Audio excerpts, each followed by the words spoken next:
Voici Alexandre Benalla, l'homme qui embarrasse l'Élysée.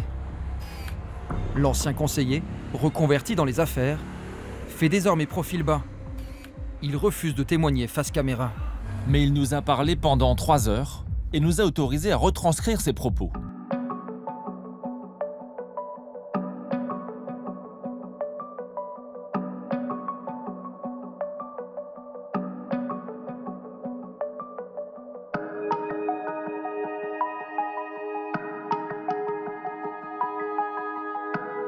Alexandre Benalla, c'est vraiment quelqu'un qui est plein de paradoxes. C'est-à-dire qu'on a eu pendant des mois quelqu'un de très fuyant, qu'on a essayé de solliciter au téléphone une multitude de fois. On avait plein de numéros de téléphone, il ne rappelait jamais, etc. Et puis des fois, il se mettait à nous appeler un soir à 23 h, d'autres fois un samedi matin à 8 h. Enfin, une espèce de relation très bizarre où il disparaît parfois pendant des semaines et puis ensuite il nous appelle plusieurs fois dans la même journée. Il a commencé à nous donner quelques rendez-vous et à chaque fois au dernier moment, c'est-à-dire qu'il nous envoie un message pour dire voilà, je peux vous voir dans une demi-heure, c'est à prendre ou à laisser, c'est à tel endroit, telle heure, et voilà. Il donne ses rendez-vous souvent, voire toujours au même endroit, c'est dans un palace qui est à 300 mètres de l'Élysée et où aujourd'hui Alexandre Benalla passe la quasi-totalité de ses journées. On a obtenu, c'est de pouvoir discuter avec lui et que l'on puisse retranscrire une partie de ces 3 heures d'entretien.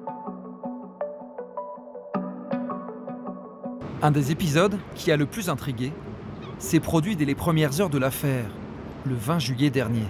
C'est quand même l'histoire d'une perquisition rocambolesque, totalement surréaliste. Les policiers arrivent en fin d'après-midi, 2 jours après les révélations du Monde, le 20 juillet. Les policiers arrivent avec Alexandre Benalla à son domicile. Monsieur Benalla dit qu'il n'a pas les clés, il dit que c'est sa femme qui les a et sa femme elle ne répond pas. Ils n'ont pas de bélier pour renforcer la porte, ils appellent un serrurier, le serrurier vient, il n'a pas le bon matériel pour renforcer la porte. Donc ce qui se passe, c'est que la première perquisition, elle est ratée. C'est complètement incroyable, c'est-à-dire qu'on a aujourd'hui des policiers qui nous disent ça n'existe pas, si on veut rentrer dans un domicile, si on veut faire une perquisition, on a tous les moyens, des béliers, des serruriers, enfin on peut rentrer dans un domicile. Le lendemain, les policiers arrivent enfin à ouvrir la porte, ils s'aperçoivent que le coffre-fort d'Alexandre Benalla, dont ils avaient été prévenus de l'existence, puisqu'Alexandre Benalla en avait parlé lors de son audition, ce coffre-fort a disparu. Ils ne savent pas où il est et Alexandre Benalla est interrogé par les policiers et il dit oui, bon, c'est vrai que j'ai demandé à un copain de le transporter, de le déplacer autre part, je ne sais pas qui l'a fait et je ne sais pas où c'est. On a des versions qui sont complètement contradictoires. On a des témoins qui nous expliquent que dans ce coffre-fort, il y avait des documents confidentiels, notamment des documents bancaires de la campagne électorale d'Emmanuel Macron et également des relevés de banque de la Première Dame. Et on a d'autres témoignages qui nous racontent qu'en fait, il n'y a rien de grave dans ces coffres, simplement des badges et des pins. Aujourd'hui, la police n'a auditionné aucun suspect, n'a trouvé aucune preuve que le coffre-fort ait été déplacé. Nous, on s'est très vite intéressé à un personnage qui s'appelle Chokri Wakrim, qui est un soldat d'élite de 34 ans, qui est un ami d'Alexandre Benalla et qui a été désigné par certains médias comme étant l'auteur du déménagement de ce coffre-fort. S'il dément l'avoir déplacé, il reconnaît avoir vu le fameux coffre que les enquêteurs cherchent partout.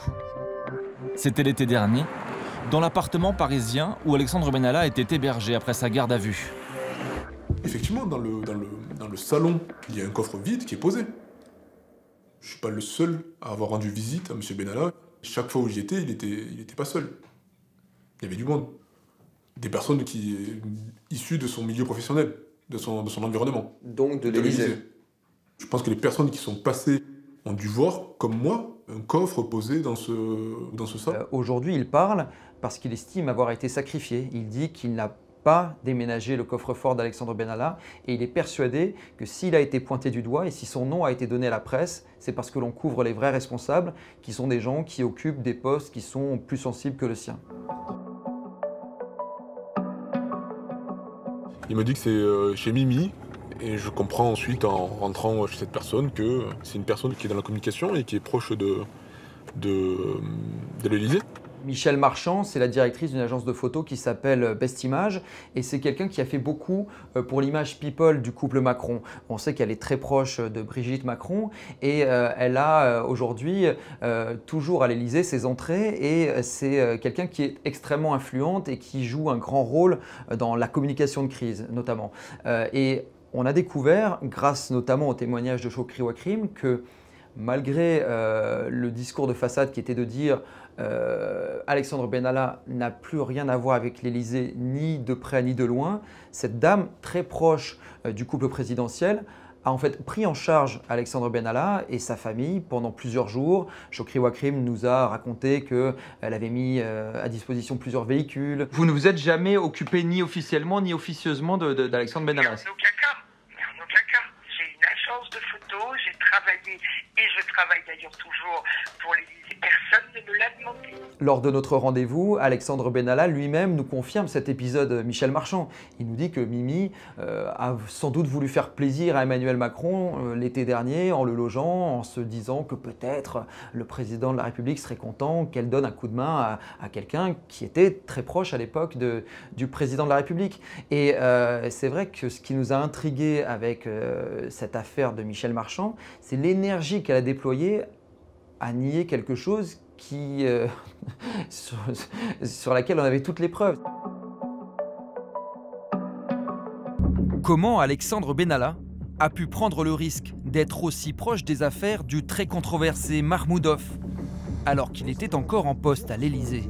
Le contrat russe, pour faire simple, c'est l'histoire d'un contrat de sécurité qui est passé entre la société de l'ami de M. Benalla, Vincent Kras, et un oligarque russe qui s'appelle Iskander Marmoudov. Et on prête à Alexandre Benalla un rôle d'entremetteur. Ce contrat s'est négocié à 500 mètres de l'Élysée dans un bar à chicha et plusieurs témoins nous racontent qu'Alexandre Benalla était là, qu'il a donné des noms d'agents de sécurité qui pourraient travailler sur ce contrat. L'Élysée officiellement montre une certaine sérénité. On nous explique que il n'y a aucun problème, que tout est dans l'ordre et on a plusieurs sources qui nous racontent que lorsque la presse a révélé ce contrat russe, il y a eu un affolement total à l'Élysée, qu'on a même les services de renseignement qui sont venus ce qu'on appelle dépoussiérer, c'est-à-dire qu'ils sont venus avec des détecteurs de micros pour être certains qu'il n'y avait pas de micro, pas d'émetteur placés par des amis d'Iskander Marmoudov ou d'autres personnes qui auraient pu avoir accès à l'Élysée via Benalla. Vous ne craignez pas qu'Alexandre Benalla ait pu être utilisé par un service ou par une influence extérieure? Je ne l'espère pas, je ne le pense pas. Mais maintenant, toutes les vérifications sont en cours. Il y a beaucoup aussi d'enquêtes qui sont en cours et qui permettront de le dire.